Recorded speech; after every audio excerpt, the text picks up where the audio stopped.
Good afternoon, Zachariah Jackson, Basa News. I'm happy to be in the town of East Orange, New Jersey. I'm at the Isaiah House, and I heard so much wonderful work that you guys do here at the house. Can you introduce yourself, please? Well, my name is Nancy Hicks. I am the Deputy Director here at Isaiah House here in East Orange. It's good to have you. Likewise, good to have you also. Isaiah House, how long have Isaiah House been in existence? We have actually been here since 1988. We are celebrating our 30th year anniversary next month, October 11th. We will have been a staple in the community for the last 30 years. And what kind of work do you do here? Isaiah House does a ton of different works. Okay. We are a beacon to the community. We Sure. have been said to be those saving hands, and people need those saving hands. Okay. We actually provide services to the homeless, Okay. services to working class people, services to people with HIV and AIDS, Okay. and we service mental health. Do y'all house the people here? We house them here at Okay. Isaiah House. We also have a program with DCP&P where we have teenage boys, Okay. as well as women who need supervised vision. Well, it's teenage girls also. Yes, we used to have a teen girls program. That Okay. program is no longer. Okay. It was located on 14th Street in East Orange. Okay. We no longer have that program. It's closed down now. Okay. So everyone is all taken here at the same location here in East Orange. And we house families. Okay. We house men with children. Sure. We house single women with disabilities. And we also have women who have their children, however, they need to be on a supervised unit. So they learn parenting skills and what it's like to be out in the community with their children. And when you house them, right, is there a specific time frame that they're allowed to stay here? So it is based upon their actual case. So Okay. some people need to be here longer than others. We do have people who transition out within the first 90 days and they transition back into the community and they are great to go.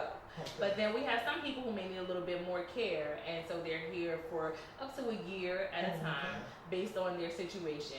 We try to transition people out of homelessness. So one of the things that we are big on is getting you stable. Sure. Showing you life skills, Sure. things that you would need when you do leave Isaiah House. That is a big priority of ours. And so what's some of the things that you would, if you had a homeless man with a kid, you know, like that a movie I seen with Will Smith, yes.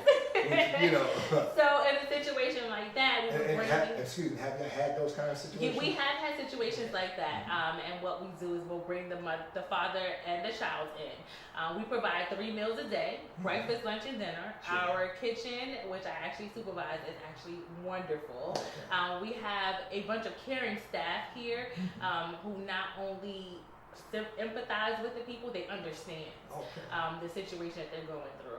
And so if we had a situation like that, once we bring the father and the child in, we would find out what caused the homelessness, what may have happened. Was it job loss, as if in the movie? Was there a situation with the opposite parent that caused them to be homelessness? Was there a fire? Was there any drug use? What caused them to be in that situation? And then from there, we assess them. We provide everyone with their own room. So the father and the child would be in a room together. We do house everyone dormitory style. So there is shared bathrooms on the floors, but there's multiple bathrooms on the floor. But private rooms. Private rooms, yes.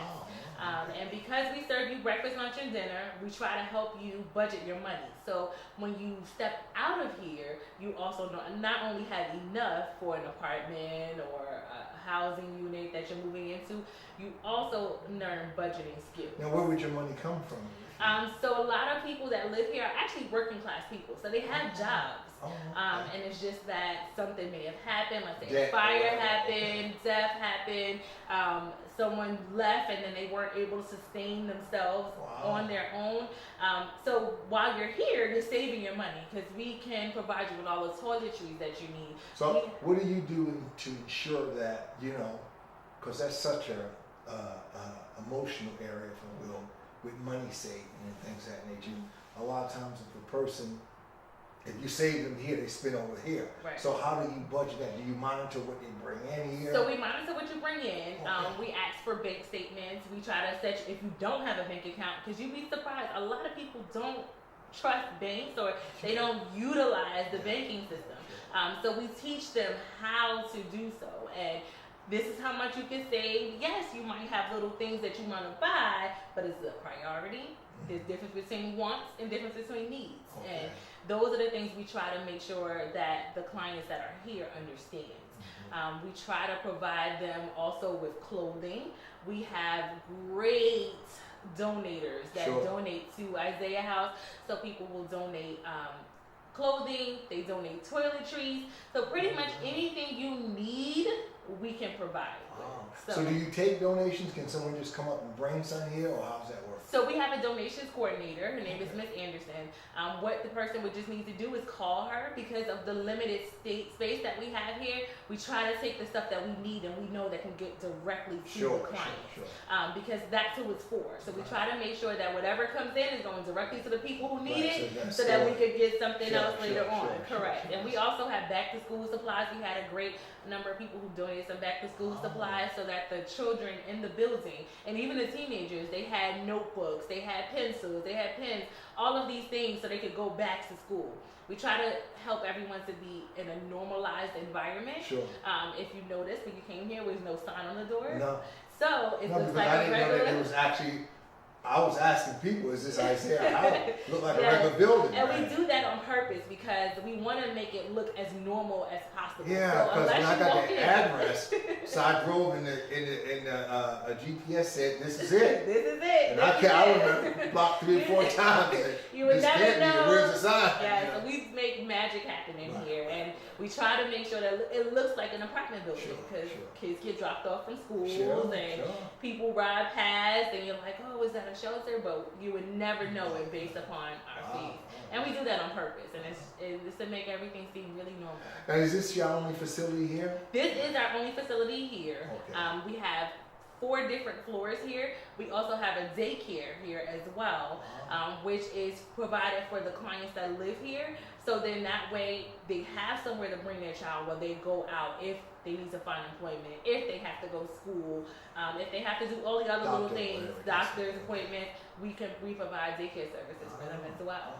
So how do a person that, let's say, is down on their luck and they need to come to the Isaiah House, do they knock on the door? Is there, do you got to go through a reference, or what is it? So most of our clients that live here are actually referred, whether it's through DCP&P, whether it's through welfare, whether it's through 211. There's a number of different resources. So most of them are referred, because we want to make sure that when you walk in the door, we're able to provide you with some type of help. If not, if you come through the door, we do take walk-ins, but if we're not able to provide you with the services you may need, then we do refer you out, and we'll get you to somewhere who can help you. What is there a curfew of what time the door can be open and whatever? So we do have curfews for all the different units based on the age range of the clients that are here. However, if you are walking in, you are asked to come between 10 and 6, because those are the times that the administrators are really here to try to direct you to where you need to be. What I'm talking about for the people that live here. Oh, for the people that live here, it's totally different based on the unit that you're on. Okay. So the teen boys have a curfew, it's 10 o'clock. The family unit may have a curfew of 11 o'clock, and then the women's unit have a curfew of 11 o'clock as well. So really just, it keeps everybody accounted for, especially the children that we do have here. We want to make sure everybody's safe, in-house, getting things they need to get done so that we could get up and be productive the following day. This is some facility. Yes. And we also have a couple of off-site programs. Is that right? So we do have a program which helps pay the rents for people with HIV and AIDS. Okay. That is one program. We have a mental health program that we have off-site within the community in Irvington and East Orange. And if they have a mental health issue, but yet they're able to live independently, we do have a program where we do put them into apartments. We pay the rent. They do what they need to do, whether it's requiring them to go to course classes or programs, groups, things of that nature. And as long as you can sustain you living independently, with a roommate sometimes, Sure. then you can be on this program. Oh, okay. So basically, you bring the people in and you train them and hope for the best. Yes. And we have a lot of success stories that come back. Sure. And then, of course, we may have a couple of people who get out, the world gets to them, and they fall into things that they weren't. Are they able to come back? They are able to come back based upon if we have availability. Sure. So if we have the room for you, everyone that leaves here is a part of our family. So if you come in these doors, we take you in as family, and when you leave out, if something does happen, you can always welcome to come back. And if we can't help you, we have contacts with someone else or another agency that may be able to help you. We try to not leave anyone astray. We want to make sure that everybody that comes in Isaiah House door feels like they're welcomed, feels like they're valued, feels like they can come back, even if it's down on their luck and they don't want to come back.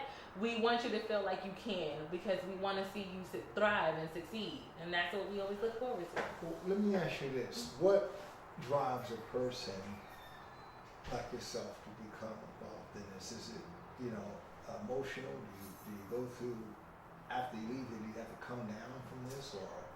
When I leave here, it takes a moment and you realize how blessed you are. Sure. I think every day you're working here, you find out something that you would have never. You hear stories and you be like, oh my gosh, and you applaud the person for being so strong to be going through all the things they're going through, and then saying, I need help.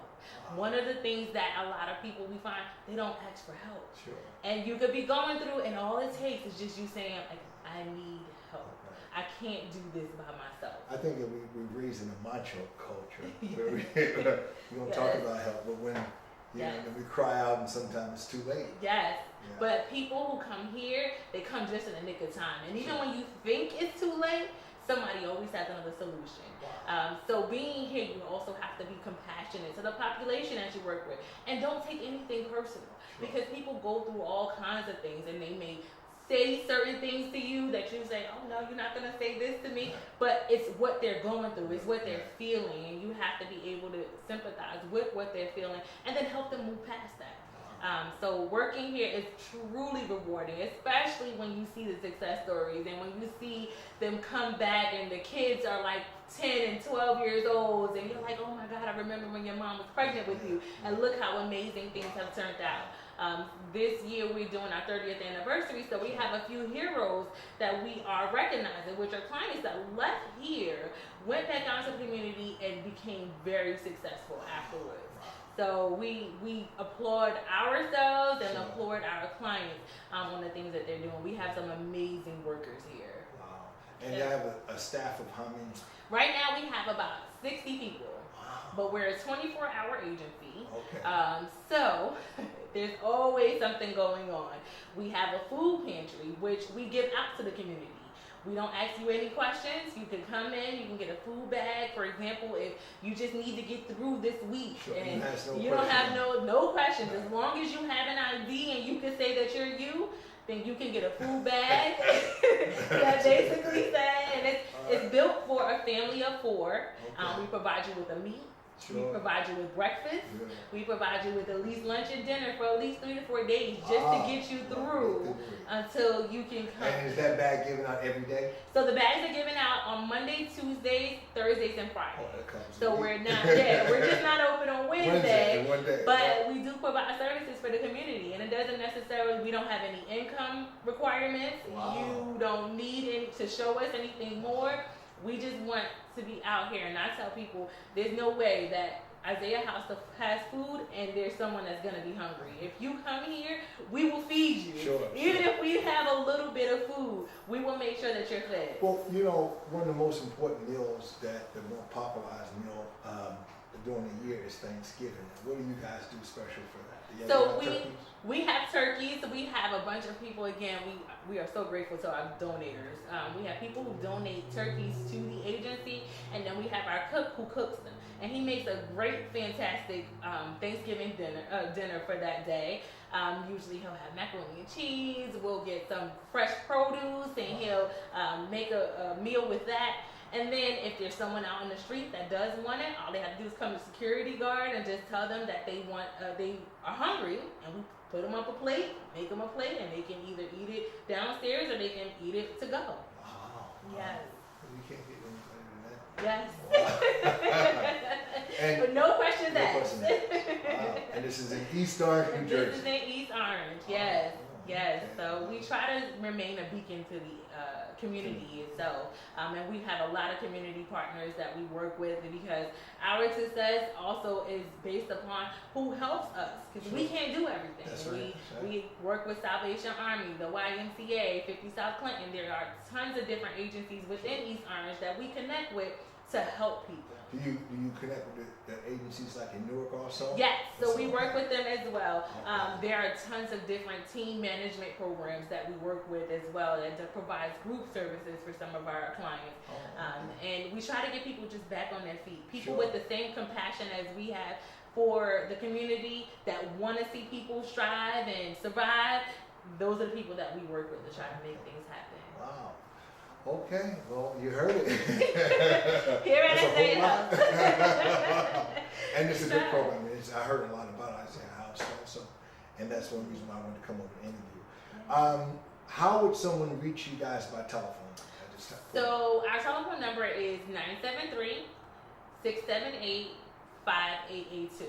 And then if you speak to one of our security guards, you tell them what you need or where you're looking for assistance at, then he can direct you to the right person from there. Okay. We also have a website, Yes. which is www.isaiahhouse.org, and you can go on there, check out our website. You can actually see a couple of pictures of our staff, see our upcoming events, see things that we're doing in the community and for the community.